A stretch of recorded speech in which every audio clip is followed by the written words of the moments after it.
Wednesday, August 11th, 2021, coming up on Roland Martin Unfiltered. Republicans, they blocked Democrat attempts to get some movement on voting rights legislation before the August recess. Now, Democrats will wait until September. For the Poor People's Campaign, they are not waiting. They will be hand delivering their request for them to move tomorrow. I'll tell you all about that. The family of civil rights icon, Congressman John Lewis, was in town today to express their displeasure about nothing being passed so far when it comes to voting rights.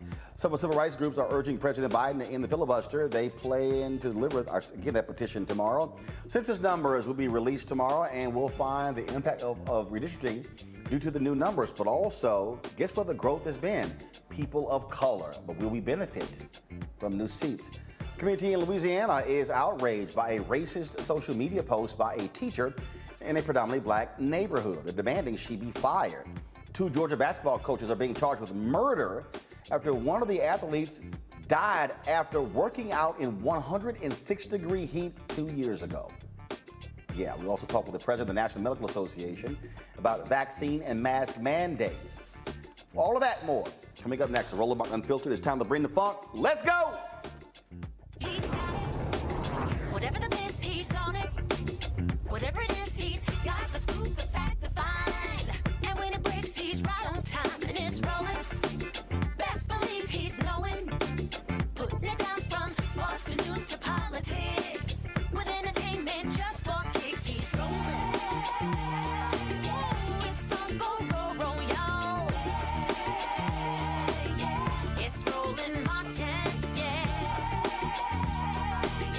Rolling with Roland now. He's funk, he's fresh, he's real, the best, you know he's Roland Martin now.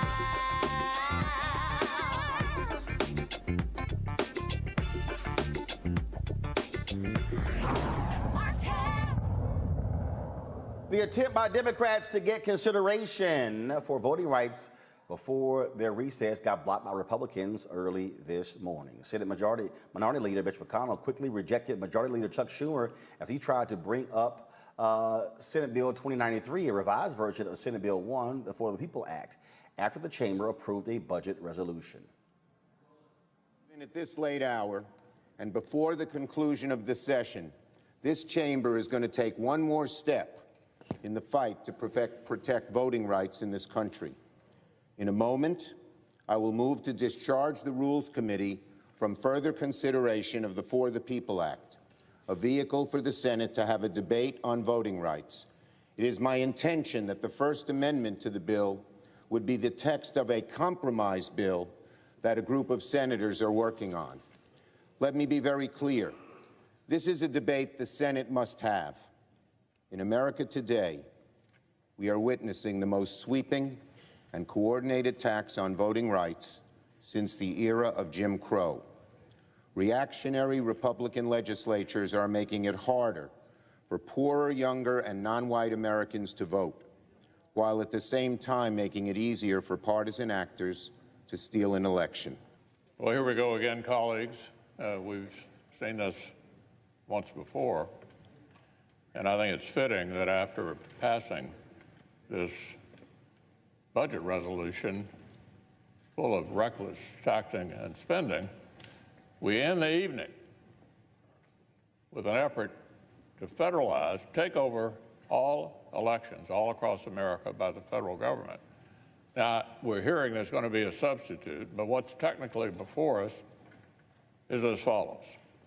After ramming through this reckless taxing and spending spree, here in the dead of night, they also want to start tearing up the ground rules of our democracy and writing new ones, of course, on a purely partisan basis. I suppose the timing actually makes sense, given the terrible votes that every Democratic senator has just cast here tonight. I can understand why their thoughts have turned so quickly to their next elections. And Senator Ted Cruz of Texas objected to the measure shortly after 4:30 a.m. The Senate voted 50-49 to approve a motion to discharge S1 out of the Senate Rules Committee, meaning it advanced out of committee into the Senate floor. Since there was no movement during this session, Schumer promises Voting rights will be the first matter of legislative business they will take up when lawmakers return from recess on September 13th. Now, today, the family of civil rights icon John Lewis was in town. They are not happy the Senate did not pass any legislation. Lewis's two brothers and niece stood with Transformative Justice Coalition on the Supreme Court steps today, pleading with President Joe Biden to do whatever it takes to pass the For the People Act and the John Lewis Voting Rights Act.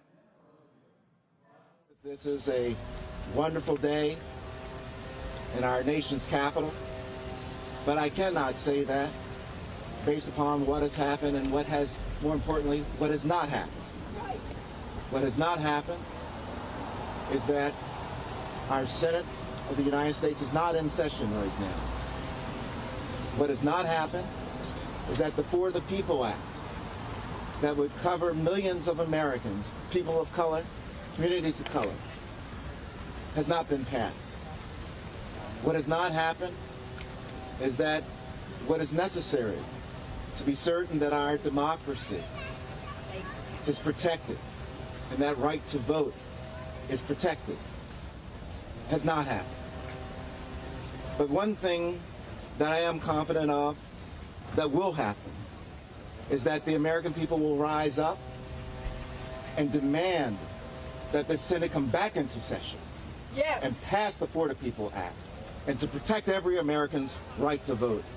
We have a current fight that is worthy of the same spirit and stamina that our hero, John Lewis, brought to the Selma, to the Edmund Pettus Bridge in 1965 that led to the passage of the Voting Rights Act of 1965, which is under serious attack and is being assaulted by state legislature after state legislature. H.R. 1, as we know, was designed to protect the people, to make it easier for them to vote, not harder.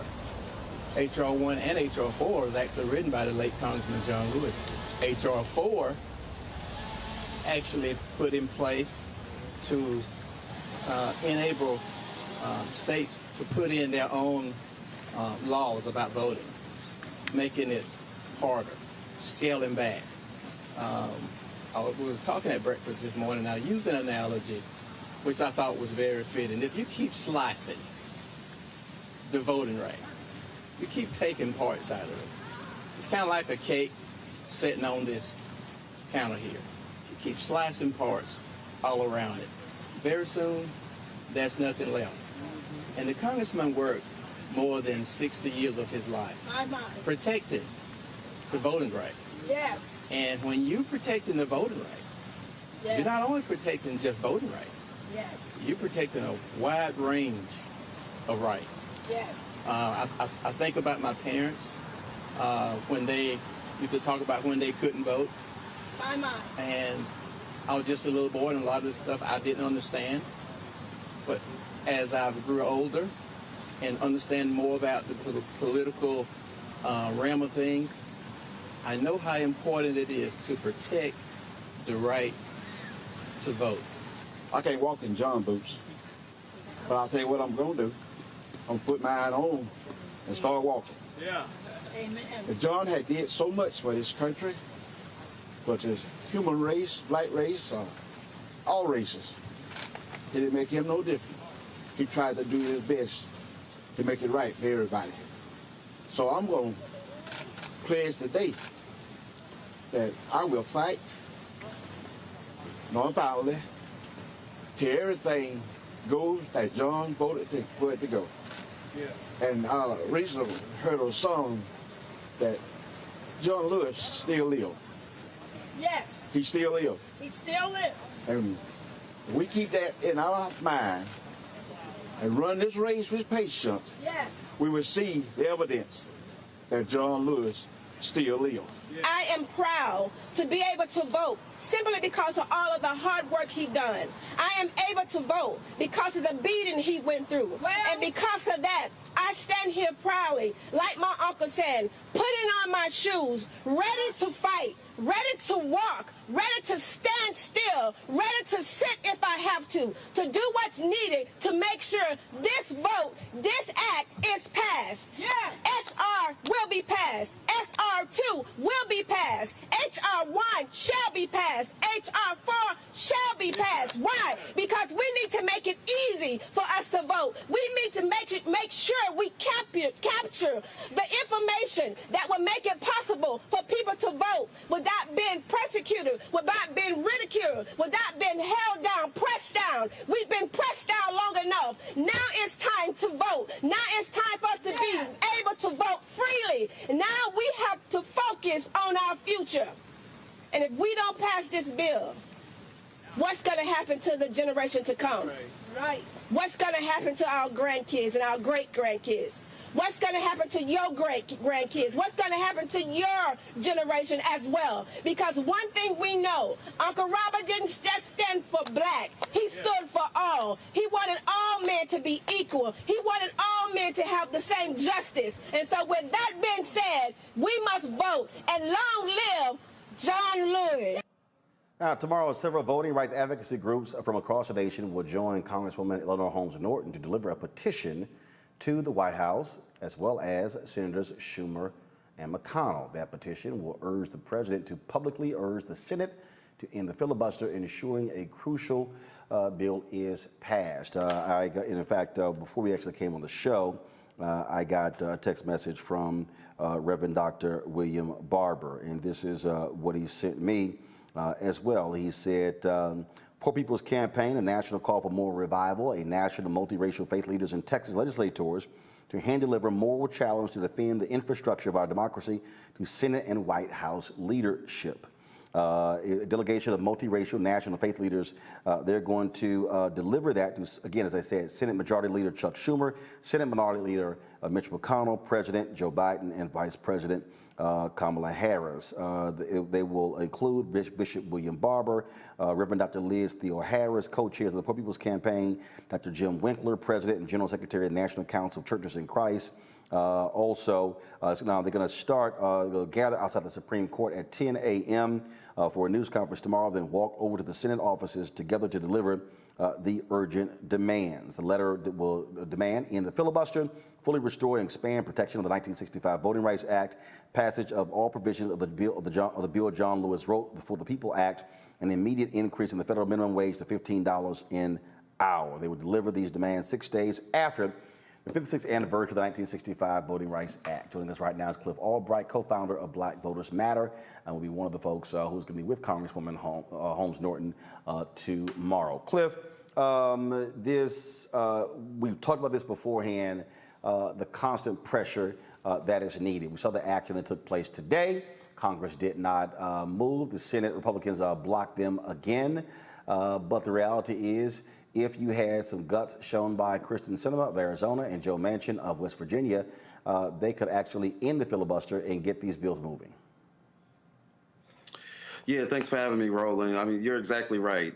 We need those senators, and not just those senators, because it's those two, and they might be the worst and most stubborn of the crew. But there's some other ones that have been a little problematic and on the fence in regards to the filibuster. You know, there's people like Senator Coons from Delaware and Carper and a couple of others. And so, you know, what we've been saying is that recess can wait, right? That the Senate should not have recessed until they dealt with voting rights. They suspended their recess, including over the weekend, so that they could deal with this infrastructure bill. If they could do that for infrastructure, then surely they can deal with one of the most fundamental rights that this country has, which is the right to vote, and passing this voting rights legislation. They failed to answer that call. Be it as it may, then we're adjusting the call from recess can wait to recess needs to be cut short. They can come back early from this recess.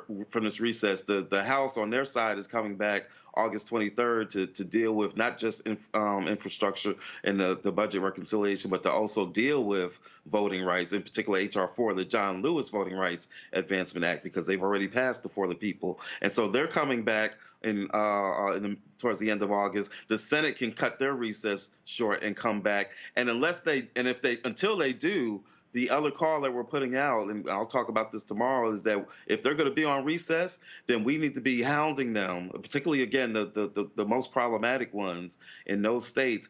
We need to be at any event that they're doing in their districts, in their states, then folks need to be there demanding voting rights and demanding that they cut recess short and come back and deal with those voting rights. It ought to get to a point where they want to end their recess because they're so doggone tired of seeing folks raising these issues with them while they're in their states on their recess. And so that's what we're going to be We'll be talking about that tomorrow. But more importantly, tomorrow is at the White House, because we're making the call and delivering these petitions to the White House saying we need President Biden to pick a side. We need him to lean in. We need him to call for them to come back from the recess and to deal with voting rights. He has got to be unequivocal at demanding and using everything he has at his disposal to get this voting rights legislation passed. And so what we've heard for a very long time is that the priority of the White House was the infrastructure bill. Okay, It's now passed the Senate. It goes over to the House. No more excuses from the White House. No more excuses from President Biden.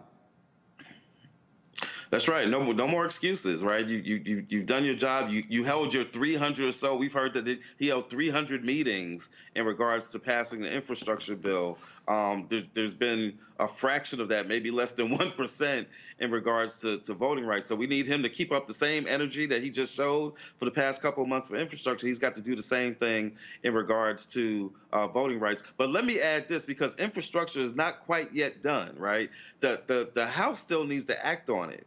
And so part of what we're also going to be saying, even though we appreciate our friends over in the House, they were the first to pass H.R. 1. They've been the ones, 4 members, as you know, 4 members of the Congressional Black Caucus arrested over the past month, demonstrating for the For the People Act. So we know that they've done a lot, but we might need them to do a little bit more, because we have got to start connecting this issue of infrastructure to voting rights. The same way Congress, including Nancy Pelosi, is saying that they're not going to pass that infrastructure bill until the Senate takes action on reconciliation, the same way that she and the House are connecting those issues, we need them to connect it to voting rights. In other words, President Biden, until we get some action, and Chuck Schumer, until we get some action on the For the People Act, this cherished infrastructure bill that y'all just passed, it may not get acted on in the House. That's a call that we need to start putting out to those who are on our side and friendly on the House side.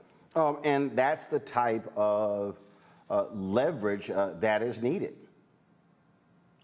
Yeah, I mean this is a lesson in power. I mean, at the end of the day, you know, it's a moral lesson. You know, it's an issue about voting rights and civil rights and all that. But, you know, if we're not clear, this is about power. Mitch McConnell is unapologetic and unashamed about the ways that he uses his power for the wrong. He uses his power against those who are marginalized, against Black and brown voters and young voters and veterans and disabled folks. They are not ashamed about the way that they use their power for the good. We've got to be not ashamed about the way that we use our power and the way that we ask our friends, again, those that are supposedly on our side. We need them to use the power that we have given them. This is about power, and we're going to be making the demand that we connect these issues. So again, you've demonstrated, President Biden, Chuck Schumer, you've demonstrated that you care passionately about infrastructure, probably more passionately than you care about voting rights. Well, guess what? Right now, we're more passionate about our voting rights than we are about that infrastructure. And if we need to connect those two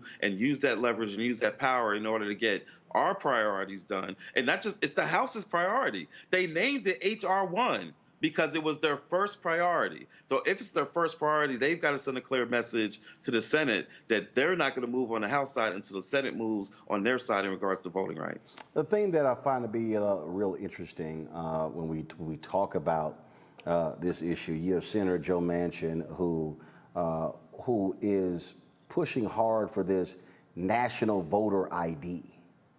And I'm just trying to understand, who the hell is asking for that? Well, you know, we know who's asking for it. It's the Republicans that are driving that narrative. It's the big lie that's driving that narrative. And Joe Manchin, out of his odd desire to be so-called bipartisan, with folks that have already demonstrated that they don't mind overturning elections, right? He's going out of his way to give credence to the big lie, right? And so that's really what he's doing here. He's catering to those Republicans that he's hungry to have their acceptance and approval in the spirit of bipartisanship, which again ignores the fact that the bill and the things that are in the John Lewis Voting Rights Act as well as in the For the People Act already have overwhelming bipartisan support. If you define bipartisanship on the country instead of defining it on the people that are in the Senate and in the House, 100 and something of whom voted to overturn the election. You can't get bipartisanship with people that have that track record. So that's what he's talking about, and that's who he's catering to when he throws out some of these proposals in regards to voter ID, as well as when he ignores some aspects that are in the For the People Act, like the issue of reenfranchisement and restoration of the vote to people who have had previous felony convictions. His compromise proposal ignored that completely. That's unacceptable. But again, that's what happens when you have a senator who's going out of his way to appeal to those who have already proven that they have no interest in expanding access to the vote. And this is literally what he said on the Senate floor, and I'm still trying to find out where these 10 folk he keep talking about. I made it crystal clear that I do not support the For the People's Act. Over the past few months, I've worked to eliminate the far-reaching aspects of that bill and amend the legislation to make sure our elections are fair, accessible, and secure. In June, I voted to begin debate in the Senate on my amended voting rights legislation, not For the People's Act. Tonight, I'm again voting to move that process forward because I believe that we need to come together to restore people's faith in the integrity of our elections. But I do make it very clear that I will not support the For the People's Act. For example, I firmly believe that we need common sense voter ID requirements, just like we have in West Virginia, that strengthen the security of our elections without making it harder for Americans to vote. I also firmly believe that we shouldn't politicize the Federal Elections Commission, prohibit any guardrails on vote by mail, or prevent local election officials from doing basic maintenance of voter rolls. The compromise bill we voted on in June included all of these important provisions, and I urge my colleagues, Democrats and Republicans, to allow us to debate this critical issue and come up with a bipartisan solution that protects every American's right to vote.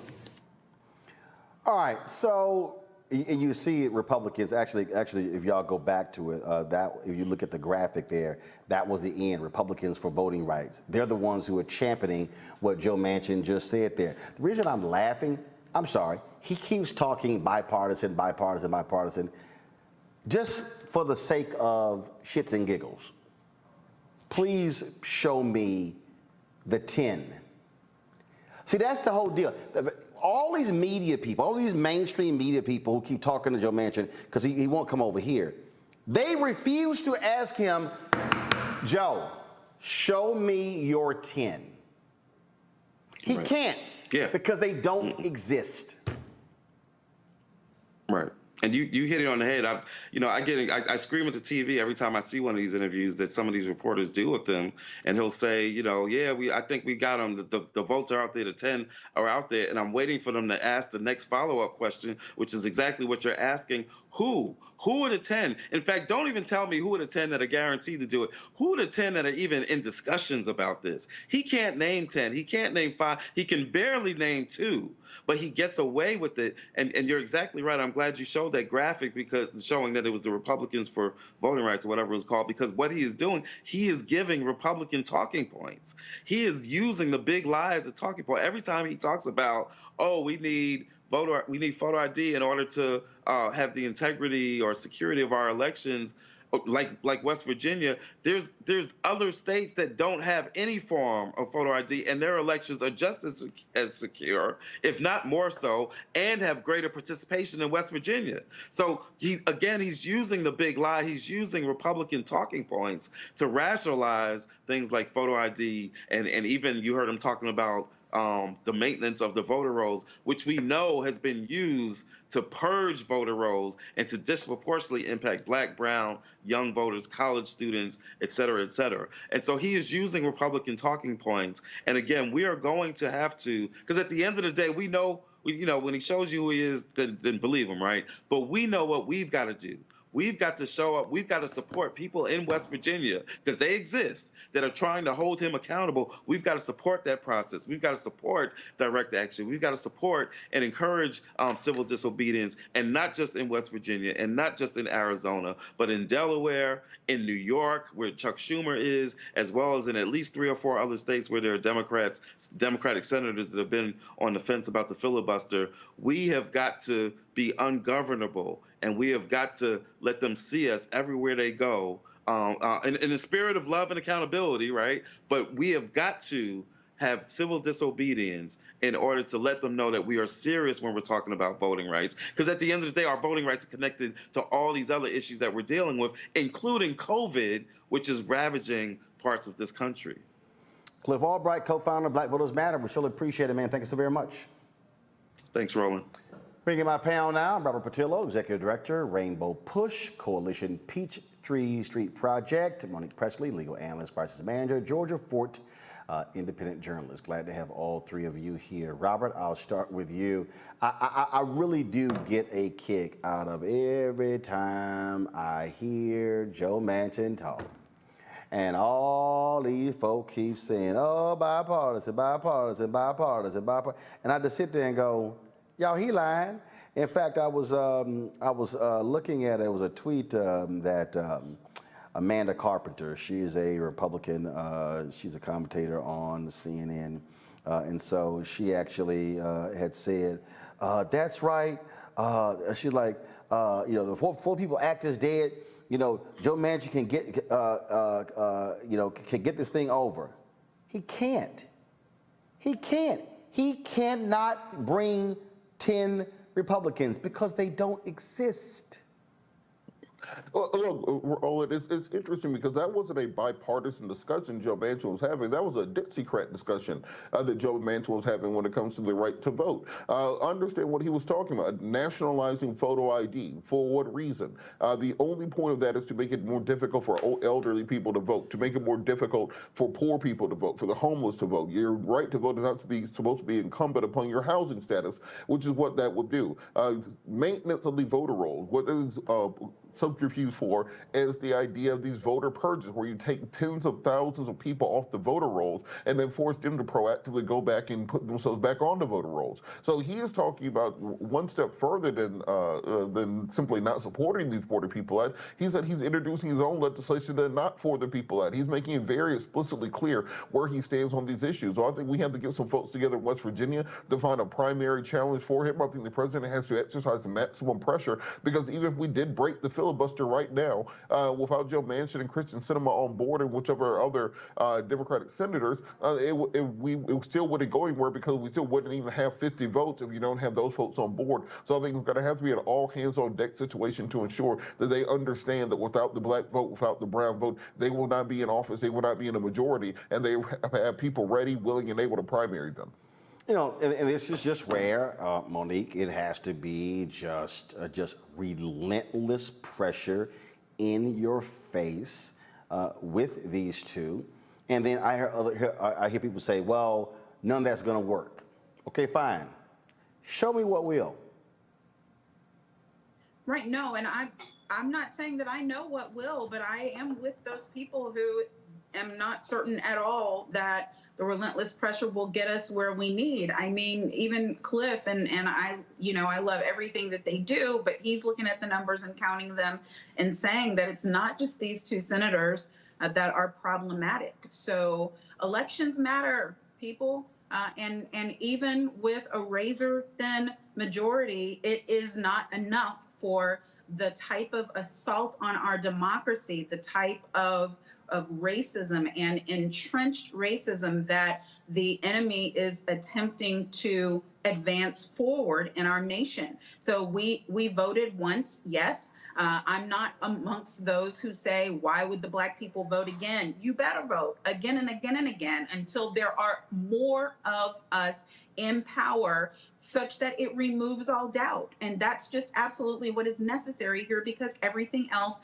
is going to be a fight. And you're going to deal with a president like President Obama had to decide if it was going to be health care to save millions of lives, or if it was going to be something else. And President Biden is doing the same thing now. He's opting for infrastructure and trying to get people jobs and trying to get people vaccinated and keep his constituents alive. And yes, that actually matters. Is it that voting does not matter? Of course it doesn't. We need the vote to be secure. But we got this man in, and I need him to do all of the things he is doing and do this. So I am torn. I don't have the solutions for this. If I did, I would say so.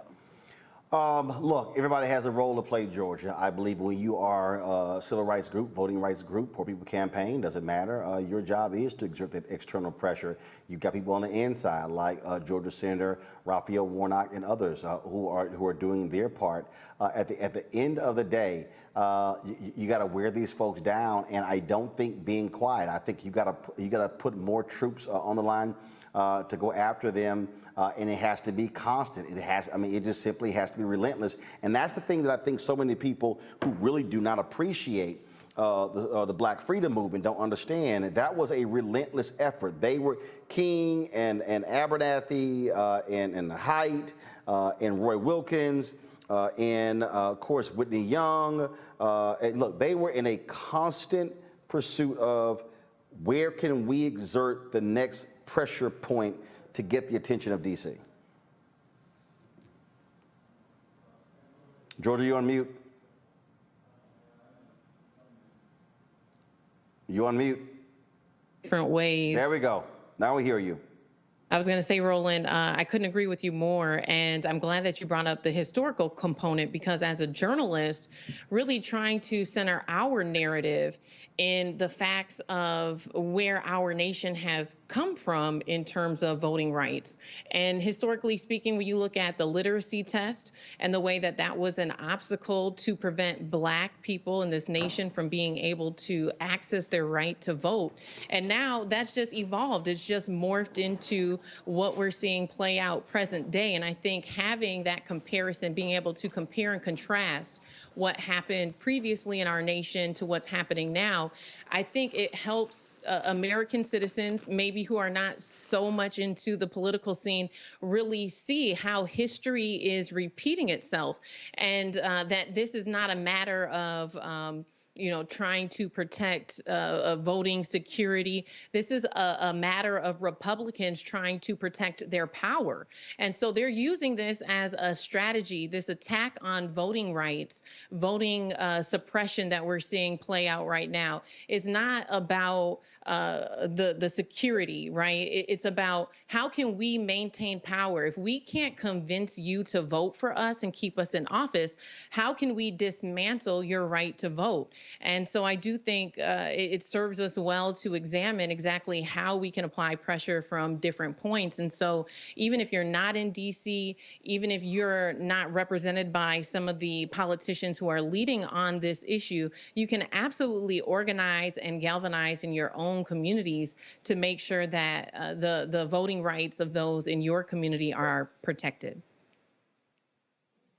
Every time I hear Joe Manchin talk about, it's all about the security like we have in West Virginia. Dude, there's no evidence of all of this rampant voter fraud. It is a Republican lie.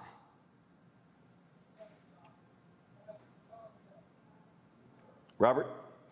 Well, I think we also have to continue to call that out. There's been so much attention on things like Cuomo this week, many of the other trivialities out there. Well, what Reverend Jackson's been saying for 40 years, the right to vote is dispositive of all other rights. There is no infrastructure bill if you do not have a protected right to vote. You don't get that majority that they have to pass things through reconciliation without a protected right to vote. And the fact that these states are doing this at the exact moment that suddenly many traditionally red states are starting to turn purple, if not blue, as Georgia did, I think it's the most obvious way of explaining that the only purpose of this was to make it more difficult for Black and brown people to vote. I don't understand how you have a president who loses an election by 3 million votes, then they let 500,000 people die, and they lose an election by 8 million votes, and then suddenly you're saying, well, we have to make sure these elections are secure. You need to have a party that represents a majority of the American people if you want to win a majority of the votes, and stop just diddling down with the rules and work on that to recruiting more people to your side of the argument. So I think there's a lot of work that needs to be done, and we have to attack it from all fronts, because if we allow this to stand, then it will just simply be going back in this circle over and over again. We shouldn't have to win by a landslide every time just to eke out a victory. We should actually have fair rules where votes count the way they're supposed to. And we see exactly what is going on, Monique. We tie what's happening here with these voting bills that are being passed or being trying to force through by Republicans. Then we also have to think about what's going on with United States Census. These things are tied together. The reality is the census is going to have a direct impact on representation. Now, these things matter because tomorrow the Census Bureau officially begins this decade's round of redistricting. And on the clock, we'll start with about every state that's going to be drawing new congressional maps. Now, here's the piece. According to the 2020 census, as of April 2020, the population of the United States is 331,449,281. All right? Now, that means based on the population count, the congressional apportionment will shift 7 seats in 13 states. That means that the 6 states that will gain House seats, Texas 2, Florida 1, Colorado 1, Montana 1, North Carolina 1, Oregon 1. Okay? Now, we have Florida there twice. I don't know why we have Florida there twice. Y'all, so take your pick. Florida getting 2, they're getting 1. Which one is it? Thank you. All right, so deal there. Now, here's the piece. 7 states going to be losing seats. California will lose 1. Illinois, Michigan, New York, Ohio, Pennsylvania, West Virginia. Now, let's go back to the 7 states that are going to be gaining. Okay, let's go back to those. Now, let's go to the previous graphic, please. Previous graphic. Thank you. Now, if you look at that map, Texas, red state. Biden did not win Florida. Won Colorado. Montana, red state. North Carolina won by Republicans. Oregon won by Democrats. Now, but here's the difference, though.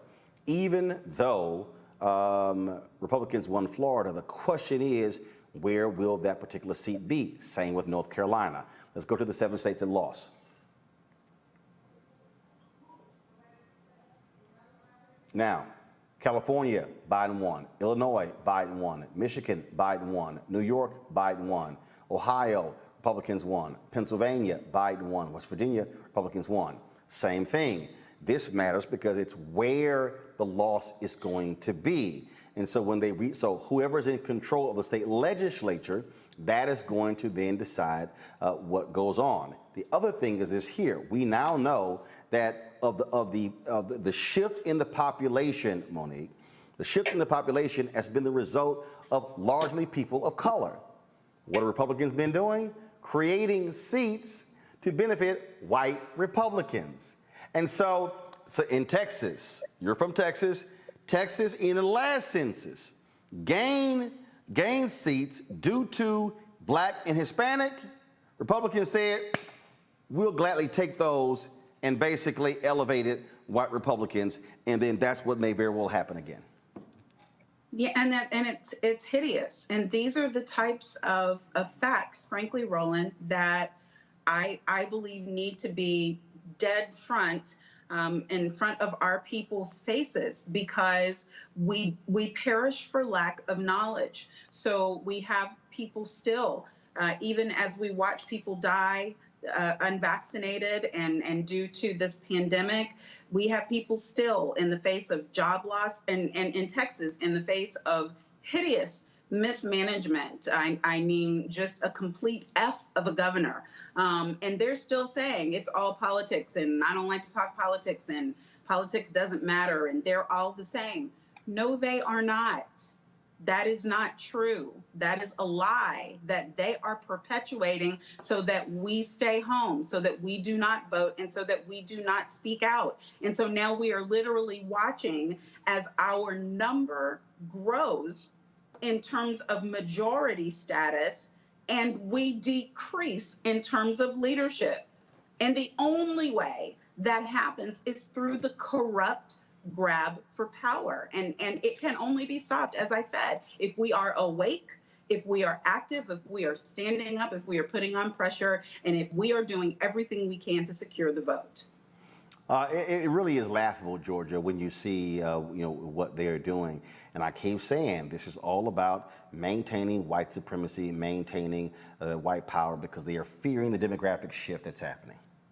Absolutely. Without a doubt. I think you hit the nail on the head. That's the essence of this fight. And so people at home sitting back watching this play out on CNN, on MSNBC, I think that they should be asking themselves before they get to the poll and find out they can't vote because their right to vote has been taken away from them. They better realize what is at the core of this fight, because I think if you go into the districts of these congressmen and women, lawmakers who are spearheading this attack on voting rights, if you go into their districts, I want to know where are the people who are pushing for them to advocate on this issue in this capacity, because I have not seen or heard in masses in the public people being concerned about an attack on voting security or anything of that matter. And so really, what is the motivation? What is the intent behind these congressmen and women who are pushing to dismantle our right to vote? And at the end of the day, Roland, you're right. It is not anything in concern of security. It has everything to do with power. And I would even go as far as to say it has a lot to do with upholding the amount of money that they're able to bring in or their stakeholders are able to bring in. Robert, the thing that, again, I think when you see what's going on here, you're seeing significant money from very rich Republican donors. There was a story I was reading in the New Yorker. They were talking about who is funding the big lie, and it showed the folks, many of these billionaires, folks who are backing them. And that's the thing. But this is so reminiscent to me of the Civil War and post-Civil War Reconstruction, where you had the bourbon class, where you had the aristocracy, where you had these rich plantation owners who were funding many of these initiatives. And there was these broke-ass folks, these poor white folks who were out there fighting on the battlefield. And I'm sitting there going, y'all don't even realize that you are fighting against your own interest. Well, the corporate class have figured out how to weaponize and commoditize white supremacy, and making these folks think that as long as you uphold white supremacy, even though you may personally be in poverty, that you benefit from that system. We have to look at what's going on the national level, and then look at Georgia as a petri dish, because that's how things normally work. 2004, we have the reauthorization of the Voting Rights Act, spearheaded by Reverend Jackson, signed into law in 2005. As a result of that, Georgia passed one of the nation's strictest voter ID laws, and indeed it was struck down in 2005 as a poll tax in the state of Georgia.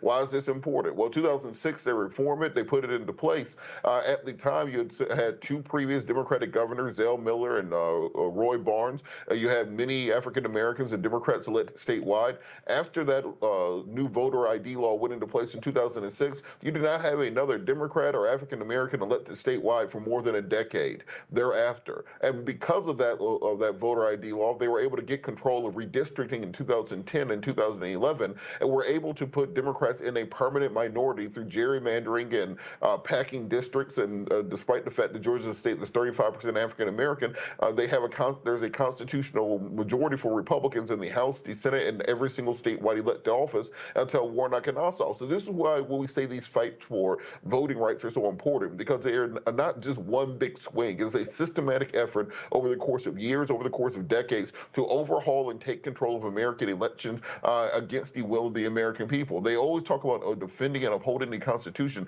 There's nothing more deleterious to the Constitution and to Western civilization than these attacks on voting rights. Look, these things are happening. They're in our face. People need to understand exactly what's going on. And so we're going to keep folks apprised of this. We're going to keep the pressure going. All right, folks, got to go to a break. We come back. More on Roland Martin Unfiltered. We'll be talking about, of course, what else is happening, on Capitol Hill. The battle there continues. We'll also talk about this drama in Louisiana, and then we're gonna show you some crazy-ass white folks in Tennessee who were threatening. Listen to me, threatening doctors who testified about the importance of mask mandates.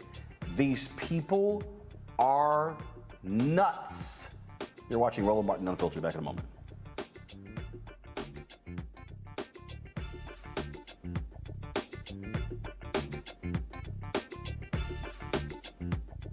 White supremacy ain't just about hurting black folk. Right. You got to deal with it. It's injustice. It's wrong. I do feel like in this generation, we've got to do more around being intentional in resolving conflict. You and I haven't always agreed. Yeah. But we agree on the big piece. Yeah. Our conflict is not about destruction. Conflict's going to happen.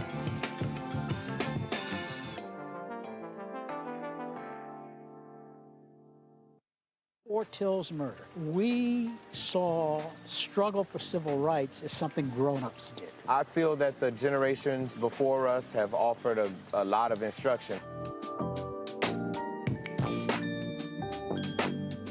Organizing is really one of the only things that gives me the sanity and makes me feel purposeful. When Emmett Till was murdered, yeah, that's what attracted our attention.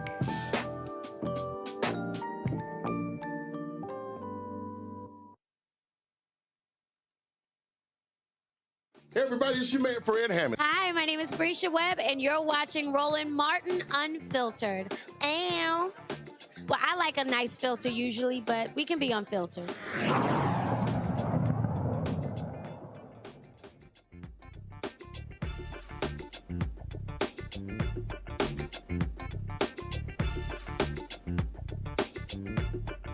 Here in the nation's capital. Let's go to Louisiana, where the Louisiana community is demanding the firing of an elementary school teacher over a derogatory Facebook post. Julie Colley is a tutor and the in-school suspension facilitator at a predominantly black elementary school in Lafayette, Louisiana. Well, Colley used a racial slur in her comment on a post promoting a back-to-school giveaway on the city's north side. In response to the event's scheduled time, Colley commented, "I'm not going at 6:30. Cameron Street, that's Niggerville after dark, LOL." Lafayette Parish School System released the following statement. They said LPSS is aware of the situation and is conducting a thorough investigation into the matter. Because this is a personnel issue, no further information will be shared. First of all, they call it a personal issue, but it should be personnel. Because it's not personal, your public school system. Joining us is the chairperson of the Louisiana NAACP Political Action Committee, Norika Ross. Ms. Ross, how you doing? Hello, I'm blessed and highly favored. So I'm just trying to understand how long should this investigation be? Did she write the post? Did she call it Niggerville? This is not that hard. She needs to be removed expeditiously for several reasons. One being, this is a different era. So the era in which she was raised is completely different from the era of us millennials. And with that being said, social media plays a huge part in our lives. And with that being said, we don't know how many kids or how many students may have seen that slur, Niggerville. I mean, that's absurd. And the thing is, first of all, when did this happen? Well, actually, it transpired over the weekend. So it took place over the weekend. Today is Wednesday, and they're saying, "Oh, we need more time for a thorough investigation." Is the post still up? Did she delete it? Well, I heard rumors that she claimed her account was hacked, or then I heard another rumor that one of her relatives utilized her device and made that comment, and that. Honestly, that's something you would anticipate someone to say, either their account being hacked or a supposed relative, that's a typical lie. Well, and again, that's always the, "Oh, I've been hacked." Oh, so that's the only comment they made. So if they hack you, they made no other post anywhere else, just this particular one here. Exactly. And out of all the people in the United States, they choose this individual, and they also choose that individual to make a racial slur on a post in regards to our community. Yeah. What have you been hearing from parents? Well, honestly, as a Black mom, as a mother with two African American kids, honestly, I would not want to bring my kid to that school until that teacher was removed and they do a thorough investigation to see if there's any other like-minded individuals who have poisoned the minds of our most vulnerable, which is our youth and our African American youth at that. Well, we certainly be watching and see what happens here. It's inexplicable that this just sort of happened, and then it was just sort of happenstance. And so, let us certainly know what happens in the future. Absolutely, and the superintendent, Miss Irma Trosclair, needs to do her part. Okay. All right. We appreciate it. Thanks a lot. Have a blessed one. All right. Let's go to Georgia, where two basketball coaches are facing murder charges. On August 13, 2019, Imani Bell collapsed during outdoor basketball drills. The heat index that day, folks, was 106 degrees.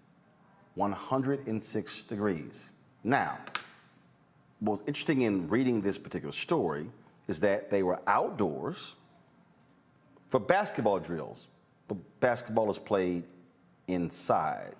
Also, what we heard from the account is that they were forcing them to run around the track, run up a hill, and that one of the coaches was walking along with her and started running along with her to encourage her. Now, there are actual rules in Georgia that prohibit external or outside activities when the heat index is 95 degrees or higher. Why were they outside when it was 106 degrees? In a moment, we're going to be joined by the family attorney. I want to go to Robert. Robert, you're there in Georgia. This is one of those things here where it is beyond sad that a family loses a child who is trying to play basketball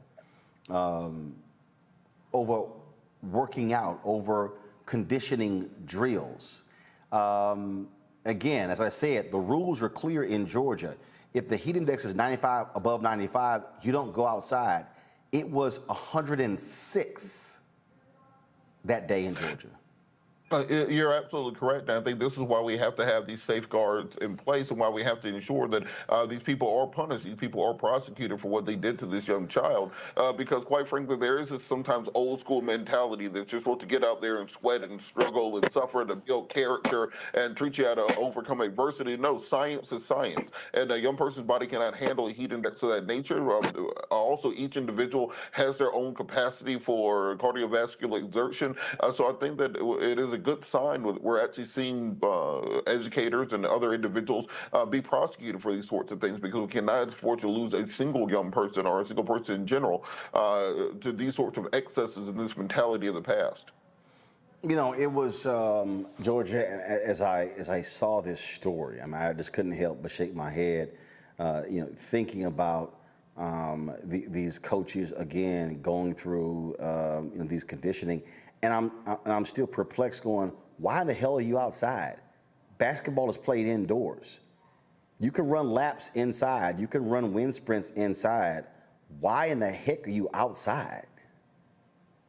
Yeah, I think that it is indicative of the culture where sports, this idea, especially for young Black men, the pressure to perform in sports, to be able to advance in your educational career. There's so much pressure. I remember living in Columbus, Georgia, and seeing some fathers training their kids by driving in the vehicle and making their kid run in front of the car and just forcing them to run and run and run and run in preparation for football season.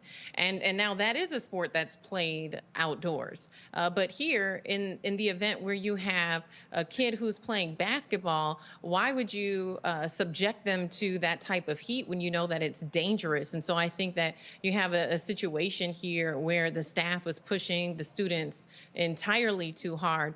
The one thing that breaks my heart also in looking at this case, not only the fact that they violate the district's policy to not have these children out here if the temperature is higher than 95 or the heat index is higher than 95.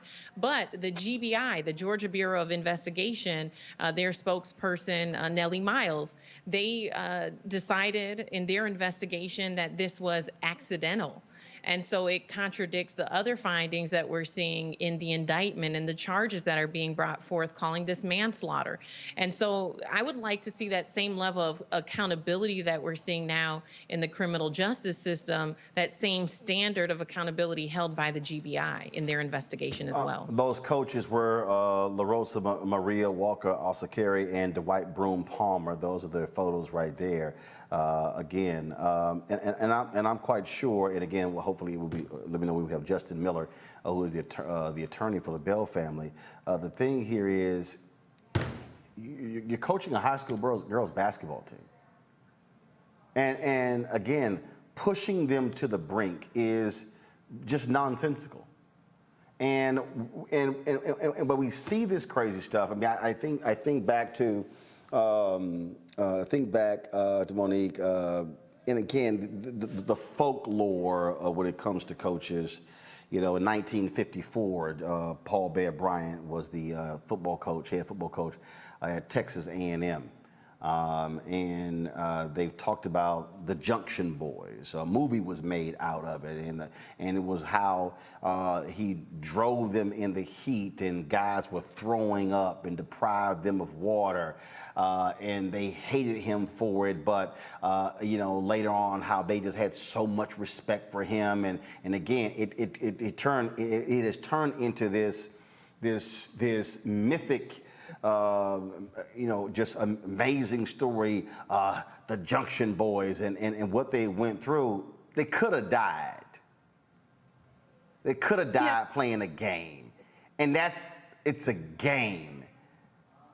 But when we create these legends out of these type of stories on how they just know you're weak if you drink water. No, what's wrong with you? No, you must fight through this.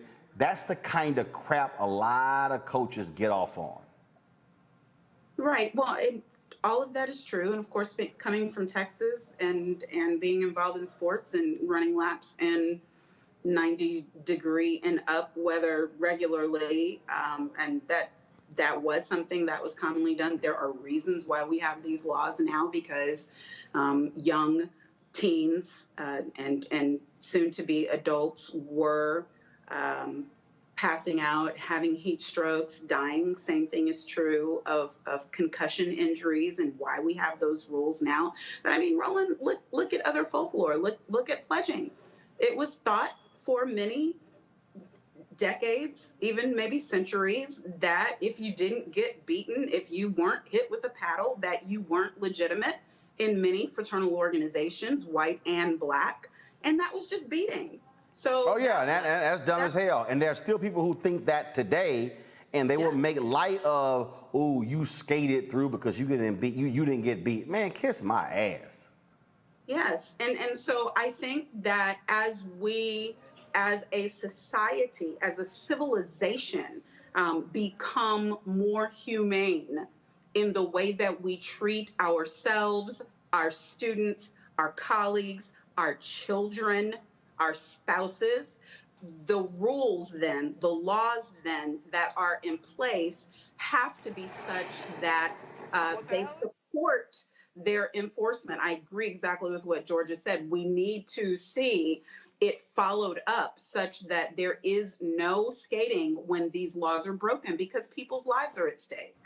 I still don't quite get these crazy folks when they talk about the beating. I've made it clear. Another dude my age beat my ass over some letters. Somebody getting their ass whooped. Justin Miller, he is the attorney for the Bell family. He joins us right now on the phone. Justin, glad to have you on Roland Martin Unfiltered. I guess one of the things, Justin, that is just even more sad is that Imani's father is a coach. And that particular day, they called off outdoor practices because of the heat. Yeah, it's pretty bad. Eric, that's his name. He's the head coach at Columbia High School in Atlanta. He sent Imani to another school thinking it was a better school, and this is how we ended up. So it's pretty sad for him. Very, very sad, actually. So you have the attorneys here. You have the attorneys who are arguing that, that this really wasn't second-degree murder, that it was just reckless. Yeah, well, that's what happens when you're reckless and you kill somebody. You know, it's murder. It's the same thing as if there was you were drinking and driving, and then you hit somebody and you killed them. You didn't mean to hit them and kill them, but you killed them. You meant to drink. That was the thing you meant to do. In this case, she meant to have those children out there in that heat, and then one of them died. So, I mean, you tell me, what's the difference? And so were both of these coaches, is it alleged that both of them were outdoors and driving these young girls? And how many other players, in addition to Imani, were forced to endure this? So we don't know exactly how many yet. We'll know as we get into the civil case a little bit more. But we think there were at least 5 to 10 other ones. The other coach was out there, but it's our understanding just so far from talking to the kids that he was more so, kind of prodding them on, and the head coach was, making all the moves and telling them where to go. His culpability is more so he didn't stop it. He saw her struggling, and he allowed it to continue to happen. So, he could have saved her life out there, and he didn't. And so was it this whole idea of fight through it, fight through it, fight through it? 1,000%. Same Bobby Knight, Bear Bryant kind of stuff. That old school way of thinking.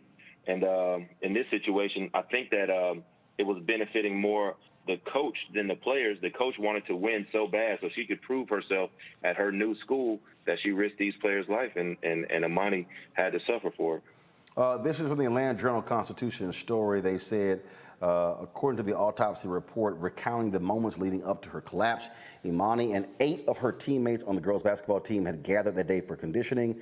They were told to run up a hill, perform jumping jacks, and then come back down the hill. But Imani struggled, and coaches, noticing she was lagging, encouraged her and provided water. The players ran a quarter-mile lap around the track and then were instructed to run a set of stairs. Imani tried to run with her teammates, but settled into a fast-paced walk with the coach walking at her side. When she arrived at the stairs, Imani began pulling herself up by the railing. And then it says a coach was with her, encouraged her, and may have physically assisted her up the stairs. As Miss Bell neared the top, she leaned into the rail and then went limp. Sounds like torture to me. It sounds exactly like torture to me. They're driving them like cattle in the 100-degree plus heat. I mean, these are little girls. First and foremost, these are not professional athletes. These are young ladies. And, they want to please their coaches. Imani was taught to listen to authority and to try to listen to coaches and do what they say. And it ended up getting her killed. So, I'm definitely teaching my kids something different, because we're not going to have that. It is certainly sad. 16 years old, and this happened 2 years ago. She should have been celebrating her 18th birthday. Her birthday is the 13th, correct? Well, the 13th is her death day, not her birthday. I'm sorry. No. According to the story, her mom had a birthday. According to the story, her mom had a birthday. What was it? A couple of days ago. Yeah, about 4 days ago. That's the sad part. Her brother's birthday was right before that too. So this year, around this time, every year they're gonna have to deal with that, and those feelings are gonna have to come back up when it's supposed to be a happy time. Yeah, according to this article here, according to the father, my wife's birthday was a couple of days ago. Imani's death day is August 13th. It's just a time of grieving. So certainly sad there as well. Justin, thank you so very much for joining us. Roland, thank you very much for having me. All right then, folks. We've got to go to a break. But before we go to a break, Seek.com, we are partnering with them, of course. We appreciate their support right here on Roland Martin Unfiltered. Check out a couple of their products that you can take advantage of. And you're watching us on Seek. What's going on? This Quavo Huncho. Right now you in the Huncho's world. Please let the music play.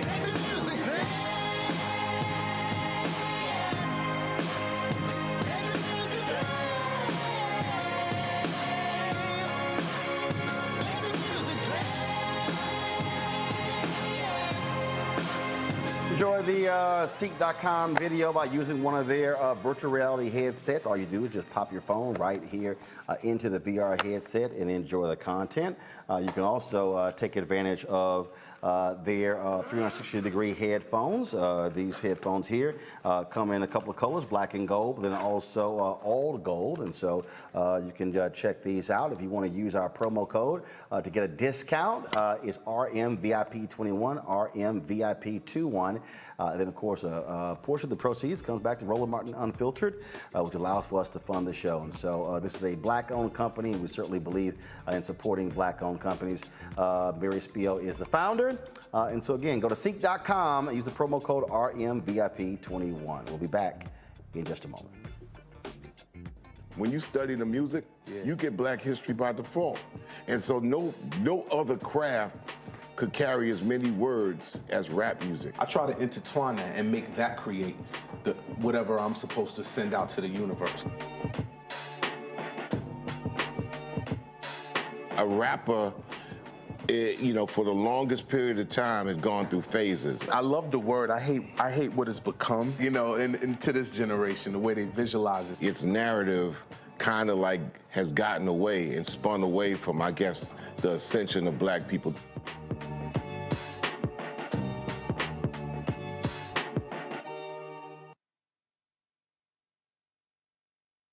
Black women have always been essential.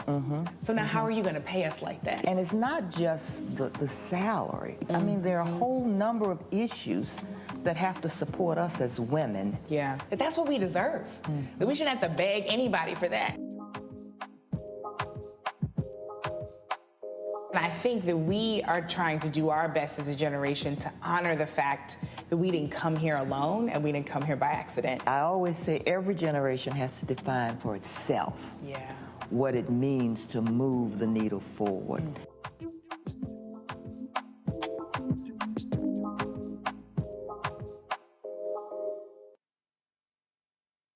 Hey, I'm Cupid, the maker of the Cupid Shuffle and the Wham Dance. What's going on? This is Tobias Trevelyan. And if you're ready, you are listening to and you are watching Roland Martin Unfiltered. Folks, as of today, there are nearly 37 million reported COVID cases in the United States. 634,698 people have died. Right now, there are only 16 U.S. states and territories with mask mandates. Man, that is American Samoa, California, Connecticut, D.C., Guam, Hawaii, Illinois, Louisiana, Nevada, New Mexico, New York State, Puerto Rico, Rhode Island, U.S. Virgin Islands, Virginia, and Washington State. Earlier today, California Governor Gavin Newsom announced that all teachers and school staff must be vaccinated or undergo weekly COVID-19 testing. This is the first state in the nation with this requirement. And then you have people refusing to comply with mask mandates anywhere, especially when it comes to schools. Now, what's interesting is that in Florida, they're asking the federal government for ventilators. Yeah, ventilators, while DeSantis, the governor, Ron DeSantis, is telling school districts, I will withhold the money of the pay of superintendents and school boards if you have a mask mandate. Now, here's what I find to be interesting. Ron DeSantis, children go to a private school where they have a mask mandate. Senator Ted Cruz of Texas, Ted Cancun Cruz, whining and complaining, his kids go to the private school where they got a mask mandate. So the mandates are good enough for their children, but they want to tell public schools, no, you can't. Joining us now, Dr. Rachel Villanueva, Vice President of the National Medical Association. Glad to have you, Doc, on the show. It has to be just nerve-wracking to look at Florida asking the federal government for additional ventilators because their numbers are blowing up. Yet you have the governor who is doing everything he can to oppose the efforts. In fact, same thing happening in Texas. The governor, Greg Abbott, is asking neighboring states for help to house folks in their ICUs, but he also is saying absolutely not, don't you dare have a mask mandate. It's ridiculous. I think we have to remember to take our medical advice from the medical professionals and the scientists. And I think we have not done that. And we need to continue to do that, especially with this new Delta variant. It is extremely aggressive, easily transmissible, and it's really a different virus than what we dealt with initially last year. And so I think even though everybody is tired, we are all tired, healthcare professionals are especially tired, but we really need to remain vigilant, and especially for our community. We were disproportionately impacted when COVID came around and we didn't have a vaccine. Now we have safe and effective vaccines, and our community is really underrepresented and not taking the vaccines. And so that's really where our push needs to be right now. We need to vaccinate our communities to keep them safe and keep them healthy, keep them out of hospitals, not needing a ventilator. And we also need to do that to keep our most vulnerable population, our children, protected. All those children that actually can't take a vaccine, the under 12 at this point. We need to vaccinate adults and all those who are eligible, so all those 12 and over. We need all of those individuals to be vaccinated to help protect. Really, it's just to protect society. It's a public health crisis, and I think we need to remember that. And again, you're seeing this battle. Today, YouTube suspended the account of Senator Rand Paul of Kentucky because he put out a video saying masks simply do not work. Well, we know that's not true. So, this is the type of misinformation and disinformation that really is affecting really our community disproportionately. If you look at the numbers of people who are vaccinated, it's overwhelmingly 2/3 of those individuals are white. And our community, I think, is about 9% of individuals who are vaccinated. So I think it's really important that really vaccinations are our primary goal. That is number one. But those mitigation strategies, using a mask, especially when indoors, social distancing, those things are really still very, very important. All those public health measures are very important. We really can't listen to individuals who don't have the interests of our communities at heart. We really need to listen to our trusted messengers, our physicians of the National Medical Association. Those are the doctors that take care of you every single day, that take care of our Black and brown communities. Those are the people we need to listen to. We don't need to listen to anybody that doesn't have our interests at the forefront. For folks who don't know, National Medical Association is the largest organization of Black physicians. Right. And what do you say to the people who are so skeptical of the vaccine, who talk about the historical impact of the medical community on African Americans? I keep saying to folks, we've had numerous NMA doctors on this show. We've had NMA folks who have been saying we are going to ensure that these things are done right and proper so they do not affect African Americans in a negative way. And then you have folks go, well, I literally have heard people say, you got some Black doctors who are part of this system, of the white man system as well. I'm like, well, damn, who the hell can you trust then?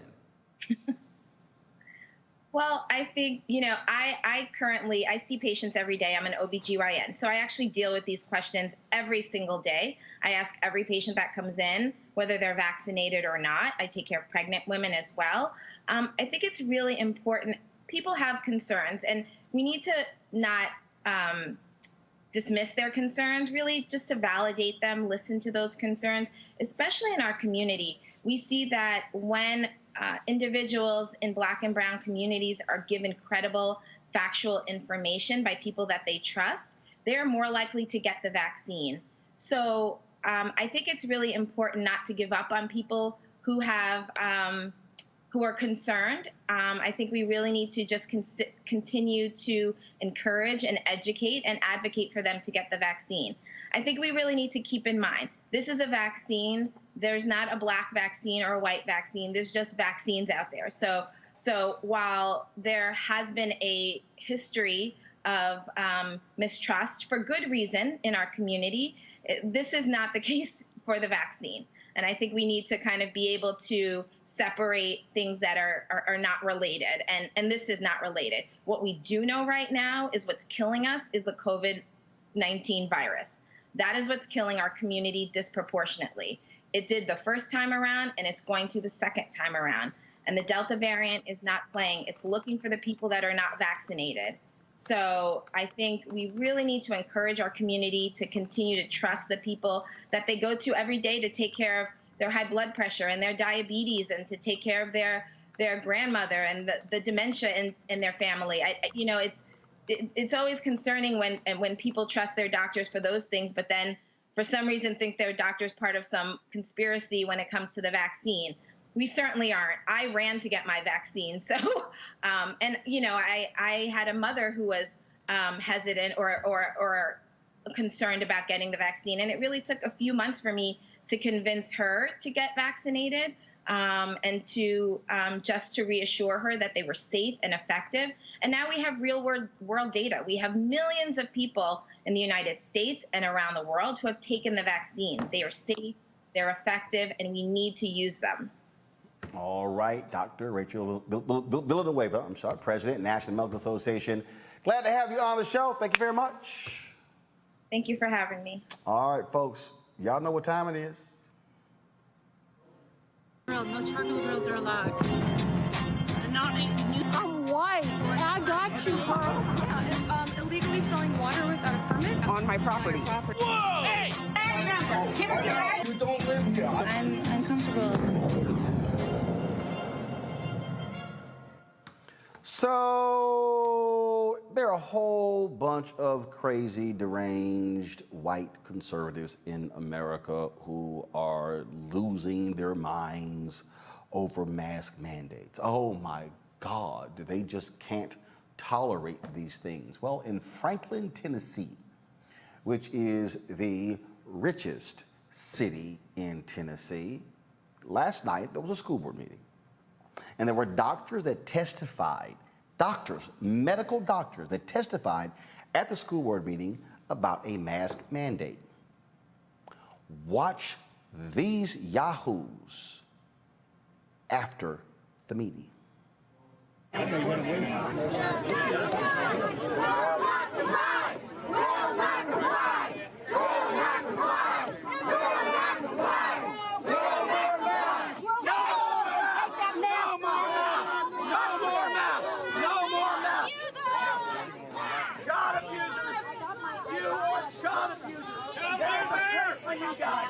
But the woman, the credit of the person. Everybody's taking notes, buddy. Keep that little smug. Yeah.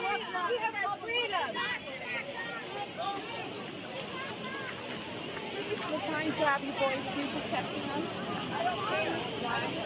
Really, I'll give you a side.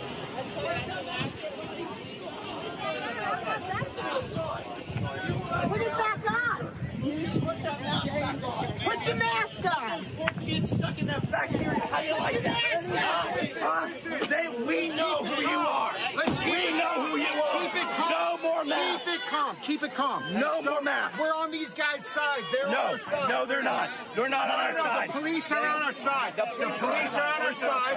Let's calm down. Yes. Calm down. We know who you are. We know who you are. You can leave freely, but we will find you, and we know who you are. You will never be allowed in public again.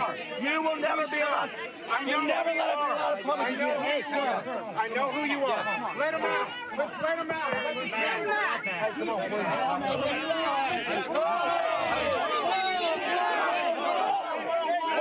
better watch out. You better watch out.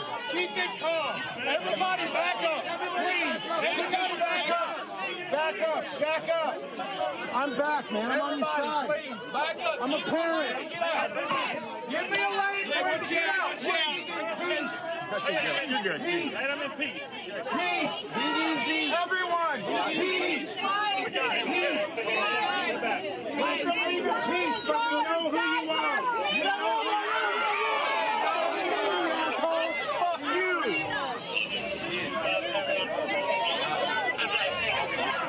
Folks, did you see that? That was a reporter for the Tennessean. Her name was Allison. She posted that video. We'll get a full name in a second. Natalie Allison, do you hear them saying there, Georgia, we know who you are? We're coming after you? I mean, they were, and I'm trying to understand. You got cops standing right there. Those are threats being made. Yeah, and I feel like if that would have been a crowd full of Black parents or Black people, there definitely would have been some arrests made due to those threats and the aggression that was shown, the way that these individuals swarmed in front of this doctor's car. And, you know, to me, it just makes me wonder, you know, what is it about wearing a mask that make these people this angry? And on the other side of that, I'm absolutely terrified for parents who have children under 12, as we are seeing employers now requiring parents to go back to work. That means that little ones are going to be back in daycares. They're going to be in preschool. They're going to be in kindergarten, first grade classrooms. And so what's going to happen then when you have groups of small children who are not vaccinated and potentially are exposed to the virus? I mean, I think, are starting to see the ingredients for a huge disaster. And not only do we have to try to mitigate the exposure that our children are going to be at risk of going back into the classrooms and going into daycares as parents go back to work, but now we have to figure out not only how to combat the virus, but how to combat white supremacy, Karenism, et cetera. So we're fighting a lot here, and you know, it's just unfortunate that we can't count on the law enforcement who were clearly there to do their job and enforce the law. I mean, that is beyond sick, Monique, and apparently they were there at the behest of this idiot right here, Clay Travis of Fox News. He was one of the, matter of fact, I'm going to play this video. This is this idiot, Clay Travis, again, Outkick, Fox News, a white male conservative. This is the guy who Jason Whitlock partnered with when he left Fox Sports. That gives you an indication how trash Jason Whitlock is. But this took place, and it was Travis who ginned this all up. I called him an asshole on Twitter. I have no problem saying it again, because this is what happens when you're trying to become the next Rush Limbaugh. Good evening. I'm Clay Travis. I have 2 kids in Williamson County Public Schools, 5th grader and a 1st grader, and you all should be ashamed of the choices that you are about to make. We teach our kids that facts matter. That's why they go to school. The facts are these: masks don't work. There isn't a single scientific data that has ever proven that masks work. Also, let's talk about risk analysis, which is the key. I feel bad for all these people walking around in masks, engaging in cosmetic theater, thinking that they are making a difference against COVID. They aren't. Here's the truth. Our kids, under 25-year-old, 1 in a million chance that they are going to die of COVID. They are more likely to be struck by lightning. They are more likely to be struck by lightning. They are more likely to die of the seasonal flu. Have any of you ever mandated masks for the seasonal flu? Well, shame on you, because every kid in Williamson County schools has been under more danger from the seasonal flu every year than they are for COVID. I would tell every parent here, don't let your kids wear masks.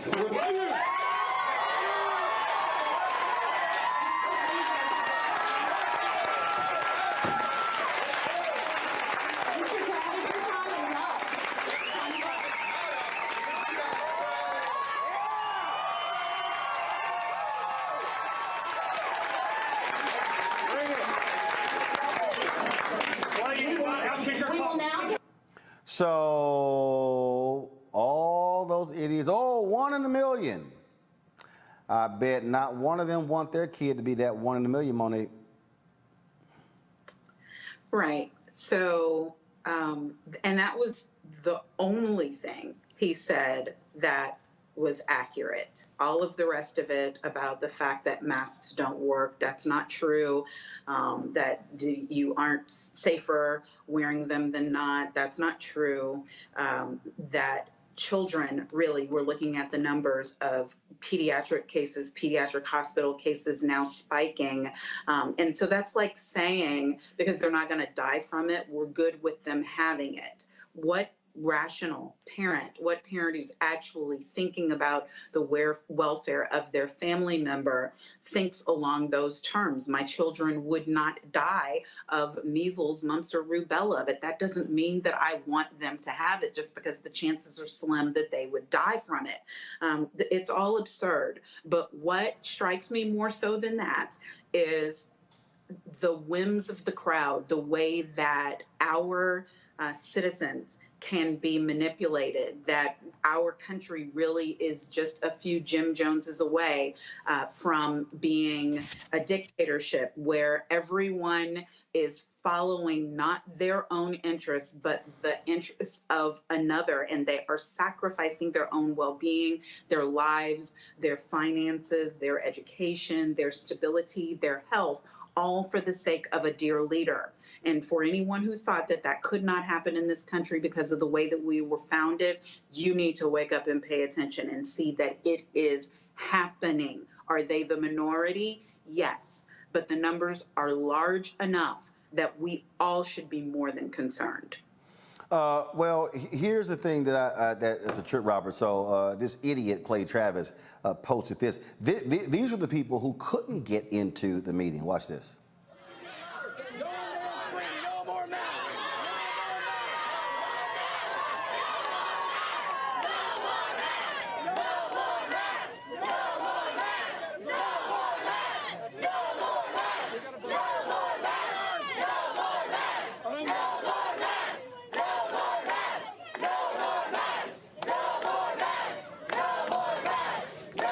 Well, Robert, I sure hope none of those rich white folks in Franklin, Tennessee, have to bury their children because of their sheer stupidity. You see, Roland, this is a perfect Glock 43 situation. That's going to be your subcompact. That's going to be something smaller than, a Glock 19 or a Glock 17 that you can fit in for concealed carry. So you can either have it in an abdomen holster or you can even have it in a small handbag or purse for a situation like this. Now, can I implore people to do not get an extended clip or extended magazine for a subcompact pistol, because with a 30-round magazine that's bigger than the pistol itself. Just train enough where you know how to do a proper switch of your magazine, so if you need to reload, you can do it in an expeditious period of time. But when people start I don't know what the hell you talking about, but go ahead. You're going to need to step I have no idea what the hell you talking about. Look, Roland, if your car gets surrounded by a bunch of crazy MAGAs saying that we know where you're at and what you're going to do and how they're going to get yourself a nice Glock 43 to keep yourself safe. But those folks are crazy. All we doing is hitting the gas pedal. Go ahead. Well, I think it's hold on. I'm just saying, surround my big ass Navigator. Okay, trust me. I'm gonna put a Lincoln imprint in the middle of your chest. Go ahead. Well, look, we're dealing with a group of people who are disconnected from reality. When he says masks don't work, remember earlier this year when we had a mask mandate and then we got rid of it presumptively because we thought everybody was going to get vaccinated? What happened the minute we got rid of the mask mandate? All of a sudden, you got 100,000 people a day being infected with COVID. That's the empirical evidence that you need. These people are completely separated from reality. They see this as a cultural war issue. They see this as an oppressive tyranny, Marxist state trying to take their liberty away from them. This is all they have left to fight for. So we are in a very tenuous period of time where these folks will storm the Capitol. They will storm school board meetings over CRT that they don't understand. They'll storm the schools over mask mandates just because somebody doesn't want even the kid isn't going to die from COVID. He might infect the janitor or the school resource worker or the lunch lady or an administrator or someone along those lines, or he might catch it at school and bring it back home and kill grandma. So these people are disconnected from every bit of reality or objective fact, and we have to make sure we are prepared as a community in case these folks get another January 6th in mind now on a national level. I'm telling you, I'm just looking at these crazies here, and that's what they are. And I am happy to see Georgia. I am happy to see school districts. The Houston Independent School District, the Dallas Independent School District, the Austin Independent School District, Broward County in Florida. I'm happy to see these school districts telling Governor Greg Abbott of Texas and Governor Ron DeSantis of Florida to go to hell when it comes to them and their mask mandates. They're saying, no, we're going to require it and take your executive order and shove it. Yeah, I think it's the smartest thing to do in order to keep our children safe. And we know, historically speaking, just because something is legal doesn't mean that it's right. And so even though we can't count on some of our governors and mayors to do the right thing, parents need to lean into the fact that they have a choice. They have a choice to homeschool. They have a choice to request distance learning, but also a choice to speak out. And so I am glad to hear some people speaking up against this crazy rhetoric that it looks like so many people are getting behind. And what it tells me is that white privilege is important to so many white Americans, and this to me is white privilege, not at its finest, but definitely on full display. I'm telling you, Monique, these folk here, and so now they've shifted from critical race theory now to no mask, fight it. I mean, you got folks like Texas Congressman Dan Crenshaw and Senator Rand Paul telling these people resist, fight. I'm like, these people, I mean, I'm telling them, just absolutely out of their minds, absolutely out of their minds. Right, and they were always there. It's just that they were drowned out by the noise of rational thinking people. Trump brought the fringe to the main stage. And so now in that space that has been created, we see all of the Clays of the world and, you know, the Tuckers of the world and whoever battling for the control of the vapid headspace of millions of Americans who really will eat sand and think that it is water. Yeah, and see the thing, Robert, these people are so dumb and gullible. They don't even realize that people like Clay Travis, all they're doing is trying to build their name off of their sheer ignorance. I mean, that's the other deal. Well, then just think about it logically also. If you're working for Fox as a journalist, you're vaccinated. They sent out an email a couple weeks ago. You got to be vaccinated to come back to work. Not just vaccinated. They have not been in the facility. That's why when you watch these shows in the 5 boxes, because they ain't on set. And then if you are in studio, you have to wear a mask the entire time you're inside. So while you're going to these poor rural communities, telling them to fight back against these oppressive mask mandates, when you're doing your job and getting your paycheck, they're ensuring they're following every health and safety protocol, and you're completely inoculated. It's the worst case of demagoguery that I think we see often. About a month ago, Tucker Carlson did a commentary where he said if you see a child wearing a mask, that's child abuse. Call the authorities on them. And you heard at the beginning of that clip, somebody said, well, if a child has to wear a mask, that's child abuse. They are repeating these messages they hear in conservative media. They've been completely bought and sold into these conspiratorial ideas. They believe that the vaccine gives you microchips. They believe that the mask are a sign of totalitarianism. They belleve that critical race theory is teaching kids to hate white people. These are a very dangerous group, and we have to work on one counter messaging them to hopefully bring some of them back to reality, but we just need to be prepared for the remainder. Crazy and deranged. All right, folks, got to go. Which for Robert means shoot them. Go ahead. Which for Robert means shoot them. Monique, I'm telling you, if you don't want the Glock 43, Monique, you can get a Taurus. It's about half the price, either a G2C or a G3. It fits perfectly on everything. It's great for even jogging. You go from countermeasures such as talking, like messaging, into recommending my Glock. Like, isn't there anything else available? Look, you go out there. You go out there and figure it out. I, on the other hand, I ordered some ammo while we were talking. Okay. Lord have mercy. All right, y'all. I got to go to a break. We come back, a few headlines, but before we go to the break, please support what we do here at Roland Martin Unfiltered. Remember, every dollar you give goes to support this show and what we do. Of course, we've got some fantastic things that are coming up. I'll be broadcasting a special edition of this show on Sunday from Seth the Entertainer's golf tournament in Los Angeles. Folks, it's going to be an amazing show. It's going to be 9 p.m. Eastern when we actually start. Trust me, you don't want to miss it. And then on Monday, mark your calendars, we will not be live at 6 p.m. Eastern. We'll be live at 8 p.m. Eastern because we'll be live at 5 p.m. LA time from his golf tournament, from the VIP after party, after the round of golf on Monday. Trust me, we're going to have all sort of celebrities coming through to that show. Join our fan club. You can give. It's very simple. We do not charge you a minimum amount. There are some people who do subscriptions. We don't do that, because there are people who simply can't afford a set fee for a month. And so there's some people who have given $1, $5, $10, $20, $25. We ask $50 each for the course of the year. That's $4.19 a month, 13 cents a day. And just so you understand how important that is, our fan base last year gave $672,000. That is what allowed for us to be able to buy the additional cameras, the Canon C300s, allowed us to be able to buy our live view unit. And I'm gonna just show you this right here, folks, because again, I'm a firm believer in showing y'all what we pay for, which is why when you support us, I showed you before. So live view is a company.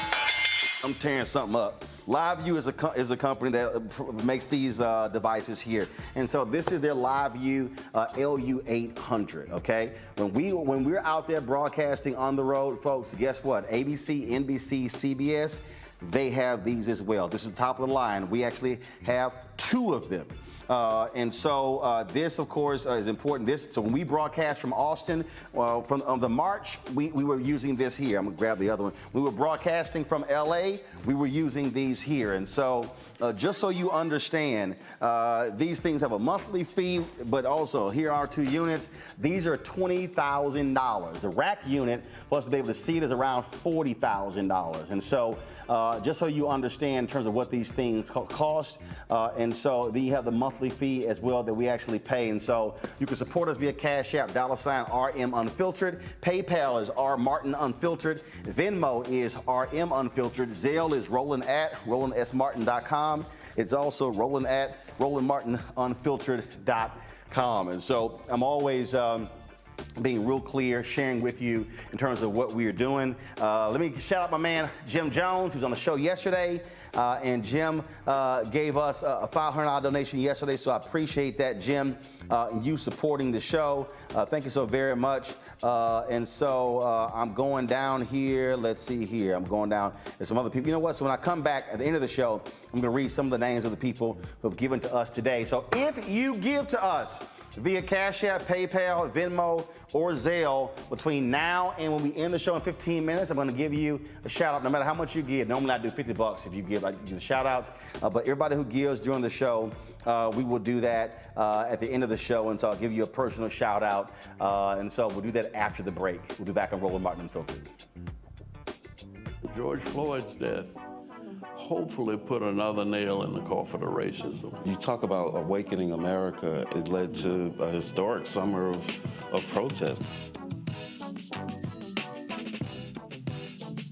I hope our younger generation don't ever forget that nonviolence is soul force. Priceless.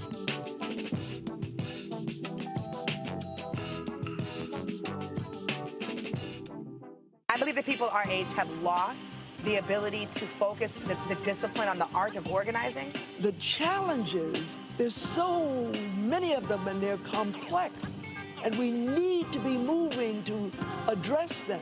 But I'm able to say, watch out, Tiffany, I know this road. That is so freaking dope.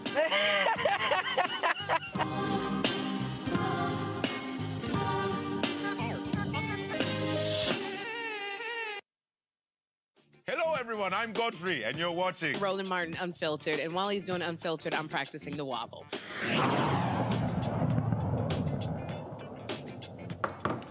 An Iowa man, folks, will spend the next 10 years in prison for shooting into a car filled with black girls after attending a Donald Trump rally. In December, Michael McKinney got into an altercation with the teens and surrounded the teenager's car with other Trump supporters. The car backed up, hitting a pickup truck. McKinney fired into a teenager's car, injuring one of the girls. In June, McKinney pleaded guilty to intimidation with a dangerous weapon and willful injury. In court on Monday, he apologized to the girl he shot, saying he used poor judgment that day. Really, Robert? I've read this case multiple times and don't understand how he avoided an attempted murder charge, or at least a second-degree murder charge, reckless endangerment, negligent discharge, all sorts of other things. These are the lowest, they made it seem almost like it was an accident. He can say, oops, my bad on it. We got to understand that these crazy and deranged people are out here. They're whipped up on a media sphere that tells them that they are the victims and they are fighting back to save their civilization right now. And so we also need to look at these prosecutors and find out what kind of deals they're cutting with people, because he needs to be doing some very serious jail time. I know brothers who were doing 5 and 10 years over weed, and he's shooting into cars, and they're talking about negligent discharge of a weapon. I think the charges are ridiculous. Monique, this is, I mean, again, this is the sort, these people, and I love these people who say, oh no, the more places we have guns, the safer we are. Not from these idiots. Listen, Robert knows exactly why he didn't have any of those other charges, and it's not just his white status. It is the fact that it was young black girls who were in that vehicle. I don't have to start quoting Malcolm X for everybody to understand that it is still true that we are the most unprotected in the United States and in the world. So the value of our lives is down, and the cost of his crime is down as well. So if it had been some white boys and he had shot into that vehicle, he would be looking at hard time, and the charges would have been completely different. This is age old. Them being Trump stupid, that's new, because Trump didn't come on the scene like that. But white men not being held to account for their crimes against black women, that's as old as this country. Georgia. I mean, I couldn't any better than Monique. You know, I interviewed Ben Crump a few times, and one of the things that he always talks about is the two justice systems, one for white America and one for black America. And you see that playing out here in this situation.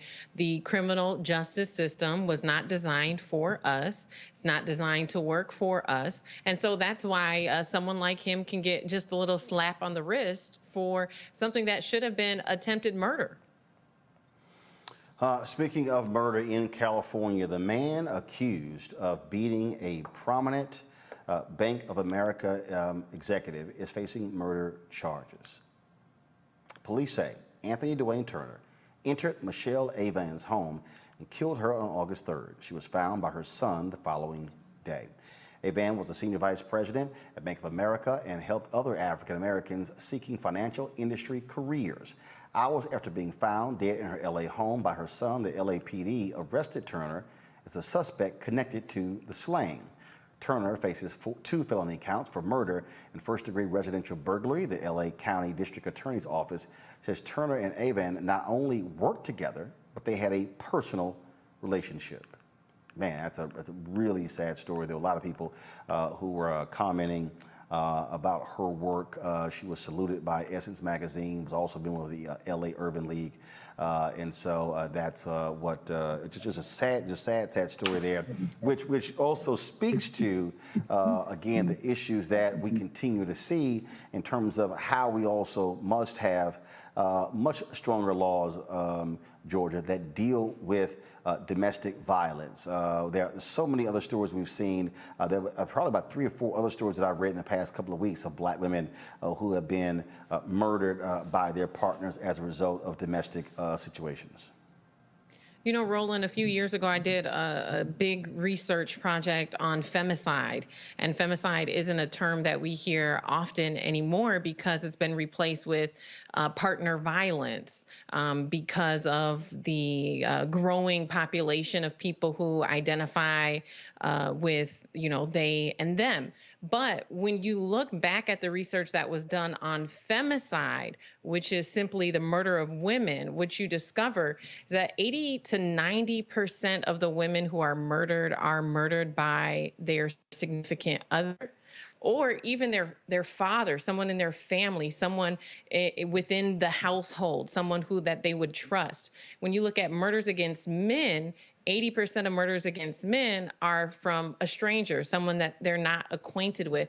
And so I think that as we examine the state of our culture here, and we look at, how we interact with one another romantically, that we address the violence that's happening in personal relationships. And it's going to require a full approach, not just women speaking up to protect other women, but also men taking a stance when they know that they have friends or relatives who are acting violently against those who that they're intimate with.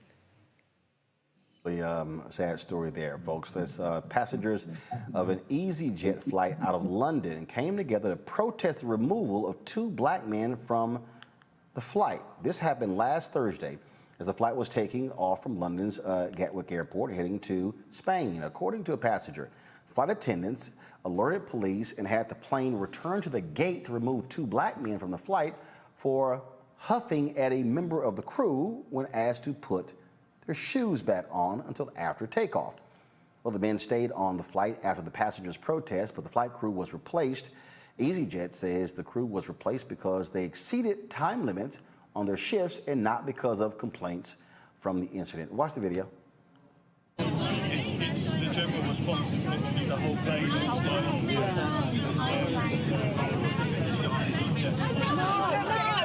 No, don't do that. Don't get off. Don't get off. Sit down. Don't get off. No, they shouldn't. What have they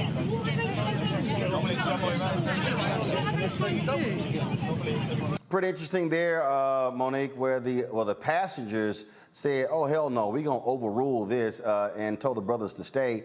They did. They remained on their flight. The crew got booted. I'm not buying that. They exceeded their time limit. Maybe, but still, it was just great to hear others on the flight who were sticking up for them and not just letting this pass. We see sort of the craziness. These things happen, and all too often, I know in this country, Robert, a lot of folks they remain silent when these things happen, not wanting to get involved. Those passengers said, "Nah, we're going to get involved." You know, shout out to those European white people. I think that some of our white people here in America can learn from those Europeans about what it means to really be an ally. That is not simply you were your ally during election time or when we can do something for you, but when you see incidents of racial injustice taking place, then you can stand up and use your privilege, use your power to actually speak out against it and stop something from happening. And look, I don't know why the brothers had their shoes off. That sounds very weird to me, quite frankly. No, but, it's not. No, it's not. Robert, I fly all the time. White folks had their shoes off. Hell, they be sitting here with them funky ass toes and no socks on the seats, on the damn wall, sitting in the bulkhead position, and I be looking like, man, take. One plane, they lit at one. We were flying, and they had that nasty ass crusty foot, in between the seat. It was kind of like, hey, you need to take that foot down. So I've seen it.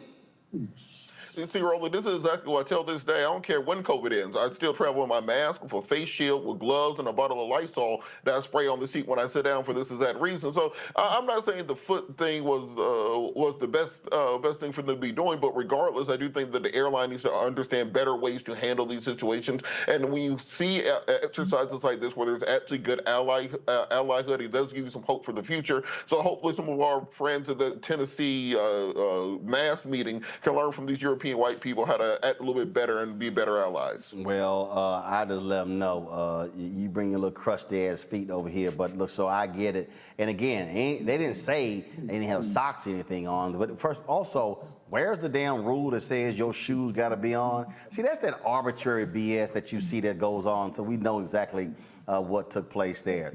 All right, folks, that is it for us. I want to thank Georgia, Robert, and Monique for being on today's show. As I said, I said I was going to give a shout out to the folks who gave during the show. Let me shout out Johnny Burton, thank you for your $10. Samuel Thomas for $100. Michael Burleson for $5. Joyce Jackson Lott for your $100. She said, no shout out necessary. You got it anyway. Sandra Cole, 25 bucks. Fayetta Sawyers, 50 bucks. Tommy Williams, 3. Deborah Lane Denard, 15. Reginald Ray, 50. Marcus Goodman, 25. Debbie Tate, 50. Sheila Ward, 25. She says she sent you $25 for Robert sound like my dad, Ray Ward. Robert, appreciate you sound like her daddy. That got us some money. Karen Stiles sent me $5 for the equipment. Samato Dabney sent 20. Kendra Jones, 50. Antoine Pruitt, 25. Francois Eberhardt, 15. Christique sent $50. Thank you so very much. 6 a.m. sent $1. That's all I have this week. 6 a.m. We appreciate it. Every dollar that comes to us, we treat it the same way. You get the same shout out as the person who gave 100. And so thank you so very much. Cordell McMillan sent $2 for the Blackest Show on TV. Can't wait for the announcement. Actually, going to be 2 announcements that week. Latoya Fears for your $10. Kalinda Lee for your $20. I appreciate it as well. Linda Robinson for your $25. Sharice, Kelly Garrett, Ray Wilson. Thank you so very much. Michael Hooks, thank you so very much. Mike, thank you. Michael sent $500 for supporting the cause. Thanks a bunch.